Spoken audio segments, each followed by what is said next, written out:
Start. इसको मिटाना है वो। Good morning all of you.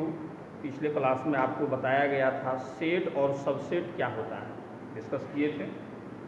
आज हम लोग जानेंगे पावर सेट। पावर सेट हम लोग किसको बोलेंगे? एक सेट हम लोग ले लिए ऐसे एनी नॉन एम्प्टी सेट, तो इस सेट का जितना भी सबसेट होगा, जितना पॉसिबल सबसेट होगा, उसको हम लोग क्या बोलेंगे? पावर सेट बोलेंगे। और इसको डिनोट हम लोग किससे करेंगे? पीएक्स से। एक एग्जांपल हम लोग ले लिए, एक सेट हम लोग ले लिए ए बी, अब इसका पावर सेट, तो सबसे पहला सबसेट तो 5 होगा। We know that null set is a subset of every set. अब जो है एक एक एलिमेंट को आप लीजिए, singleton set A, singleton set B, अब 2 एलिमेंट को ले लीजिए, तो यहाँ हो गया। तो एक एग्जांपल और हम लोग देखते हैं, एक्स, इसमें 3 एलिमेंट हम लोग ले लिए, तो 5 ये सबसेट ऑफ एवरी सेट। अब एक एक एलिमेंट का सेट पहले बनाइए।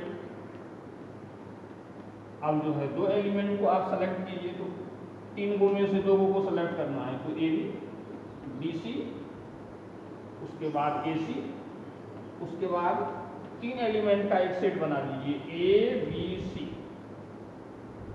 तो ये क्या हो गया? टोटल सबसेट हो गया। तो काउंट कीजिए इसको, तो टोटल आप काउंट कीजिएगा तो 8 आएगा। टोटल एलिमेंट कितना हो गया पावर सेट में? 8 को हम लोग क्या लिख सकते हैं? 2 का पावर 3। एक चीज गौर कीजिएगा, जब सेट में 3 एलिमेंट लिए तो 2 का पावर 3 आया। जब सेट में 2 एलिमेंट लिए, इसका काउंट कीजिए, 1 2 3 4, तो टोटल एलिमेंट कितना था? 4 था। 4 का मतलब क्या हो गया? 2 का स्क्वायर। यानी कि सेट में 2 एलिमेंट लिए तो 2 का स्क्वायर आ गया। सेट में हम लोग 3 एलिमेंट ले लिए, 2 का पावर 3 आ गया। यदि किसी सेट में 4 एलिमेंट लेंगे तो 2 का पावर 4 आएगा। सेट में यदि 5 एलिमेंट लेंगे तो टोटल एलिमेंट कितना होगा पावर सेट में? 2 का पावर 5 होगा। तो एक रिजल्ट आप लिख लीजिए,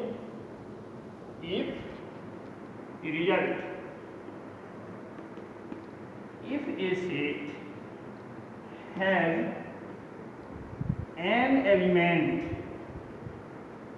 then number of element in its power set is 2 to the power n। Example आप देख सकते हैं, उसी से हम लोग ये रिजल्ट को जनरलाइज कर देंगे। अब हम लोग आ रहे हैं यूनिवर्सल सेट में। यूनिवर्सल सेट, कल आपको बताया गया था सबसेट और सुपर सेट हम लोग किसको बोलते हैं, एक बार फिर से उसको रिवाइज कर लीजिए। सबसेट, जो सेट छोटा होता है वो सेट को हम लोग सबसेट बोलेंगे, जो सेट बड़ा होगा उसको हम लोग क्या बोलेंगे? Super set. जैसे let you set of all student in SSVM school, in SSVM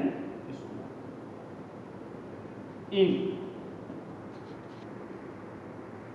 एक सेट हम लोग ए ले लिए, set of all student in class 11 in 2020। एक सेट हम लोग बी ले लिए, we consider a set B, set of all student in class 12।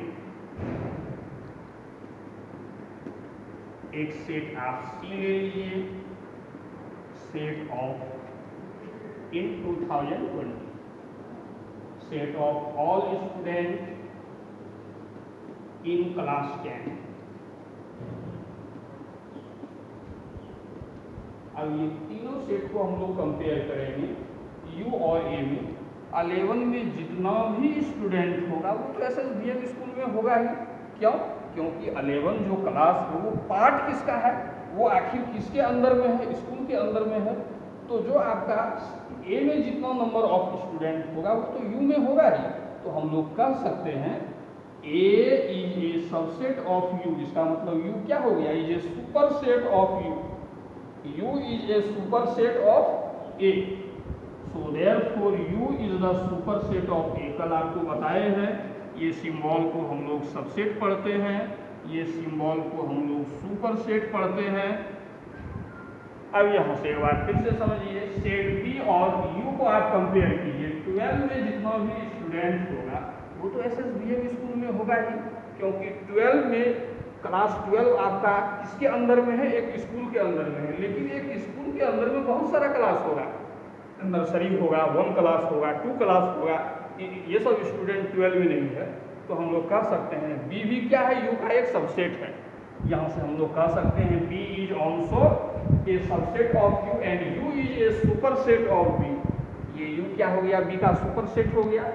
अब सी को कंपेयर कीजिए, ठीक उसी तरह से 10 में जितना स्टूडेंट है वो तो SSBM स्कूल में होगा ही, लेकिन इस स्कूल यू में जितना SSBM स्कूल में स्टूडेंट है वो इसमें नहीं भी हो सकता है और हो भी सकता है। तो हम लोग कह सकते हैं U is a super set of C. तो यहाँ हम लोग क्या देख रहे हैं, ये तीनों सेट इस सेट का सबसेट है। इसका मतलब क्या हो गया, U is the universal set, U is the universal set with respect to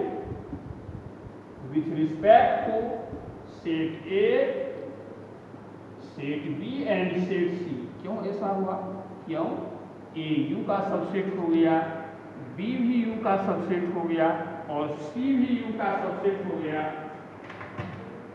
C भी U का सबसेट हो गया। इसका मतलब क्या हो गया, U A B C तीनों के लिए एक सुपर सेट हो गया। So therefore U is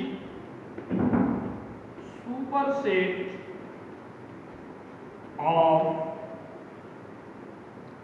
A, B, C.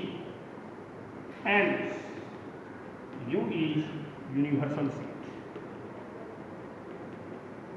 Universal set का डिफिनेशन यही आपको बताया है। ऐसा सेट जो सारा सेट का सुपर सेट हो उसको हम लोग क्या बोलेंगे, यूनिवर्सल सेट। इसको और आप प्रैक्टिकल एग्जांपल ले सकते हैं। जैसे एक हम लोग जो है set of people in the planet earth, set of people in the planet Jupiter, तो और भी बहुत सारा हम लोग प्लेनेट ले सकते हैं। तो पूरा यूनिवर्स क्या होगा, पूरा यूनिवर्स के अंदर में अर्थ आ गया, यूनिवर्स के अंदर में मार्स प्लेनेट आ गया, जुपिटर प्लेनेट आ गया। तो पूरा यूनिवर्स के एस्पेक्ट में यदि हम लोग इसको एसेस करेंगे तो universe is behave like universal set and each planet is behave like subset.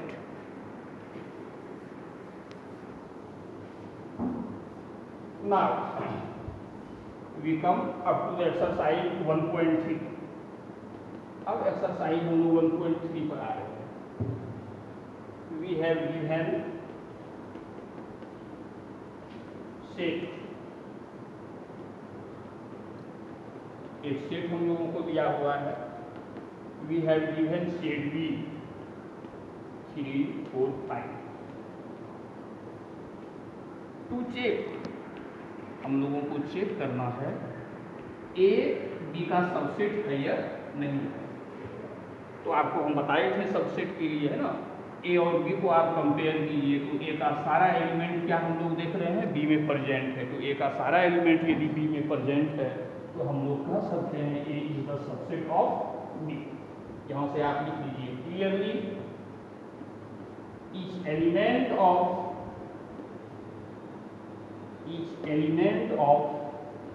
A is in B, so therefore A is the subset of B।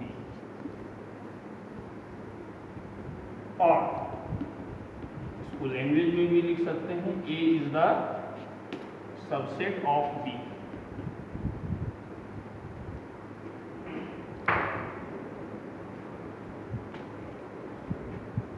Now अब हम लोग क्वेश्चन 2 पर आ रहे हैं। We have given this thing,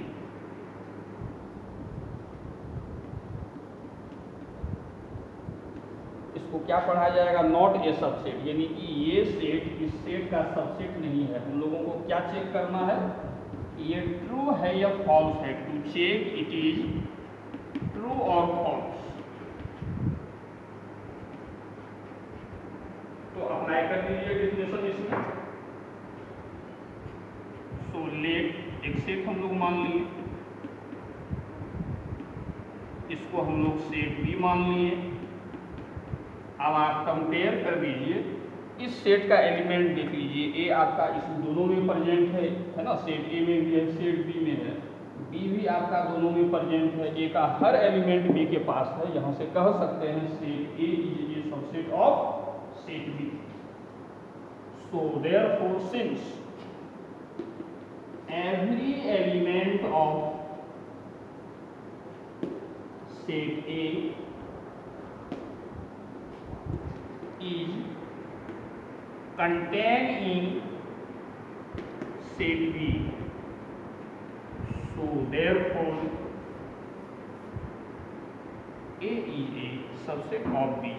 Hence ये क्या हम लोगों का हो गया फॉल्स, ये चीज फॉल्स है ना। Hence A is false।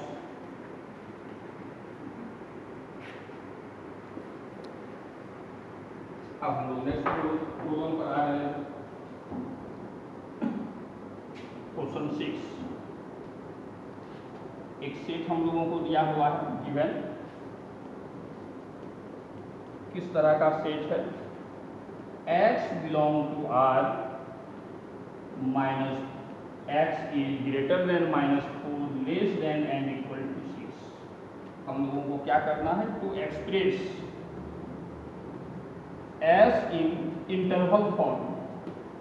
In interval आपको पिछला क्लास में बताया गया था interval of a real number क्या होता है, आपको बताए थे। ओपन इंटरवल क्या होता है, क्लोज इंटरवल क्या होता है। ओपन इंटरवल दो तरह का होता है, ये भी हम लोग डिस्कस किए थे। Right half open interval, left half open interval discuss हुआ है ना। तो अब यहाँ से देख लीजिए, आपको बताया गया था यदि इक्वलिटी यदि होगा तो वो क्लोज इंटरवल यूज करेंगे, यदि इक्वल टू का साइन नहीं होगा वहाँ हम लोग हमेशा ओपन इंटरवल यूज करेंगे। तो अब यहाँ से क्लियरली -4 इक्वलिटी नहीं है तो इसको हमेशा ओपन इंटरवल में लिखेंगे। यहाँ इक्वलिटी है तो 6 के पास हम लोग किस चीज़ का सिंबल यूज कर देंगे? क्लोज इंटरवल का। एक बार फिर से समझ लीजिए, इक्वल टू यहाँ प्रेजेंट नहीं है तो हम लोग इसको ओपन इंटरवल में रख दिए। यहाँ इक्वल टू प्रेजेंट है तो इसको हम लोग क्लोज इंटरवल में हम लोग रख दिए। तो ये कौन सा इंटरवल हो गया? Left half close interval.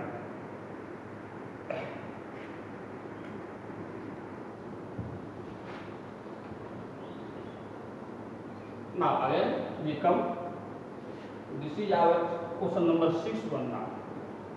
अब हम लोग 6 का 2 पर आ रहे हैं। We have given x such that x belong to R and x, इस क्वेश्चन में हम लोगों को क्या करना है? इसको इंटरवल के फॉर्म में लिखना है। To express s in interval. फिर से कंपेयर कीजिए, 0 के पास इक्वल टू का साइन है, 7 के पास इक्वल टू का साइन नहीं है। तो यहाँ हम लोग क्या लिख सकते हैं? 0 को क्लोज इंटरवल में रखेंगे और 7 को ओपन इंटरवल में रखेंगे। This is our answer. एक बार फिर से समझिए, equal to is present for 0 है ना, और 7 में कोई इक्वल टू नहीं है। जहाँ इक्वल टू प्रेजेंट होगा वहाँ हम लोग हमेशा क्लोज इंटरवल का यूज करेंगे। जहाँ इक्वल टू प्रेजेंट नहीं होगा we can not use close interval, वहाँ हम लोग हमेशा ओपन इंटरवल का यूज करेंगे। Homework, solve exercise 1.3।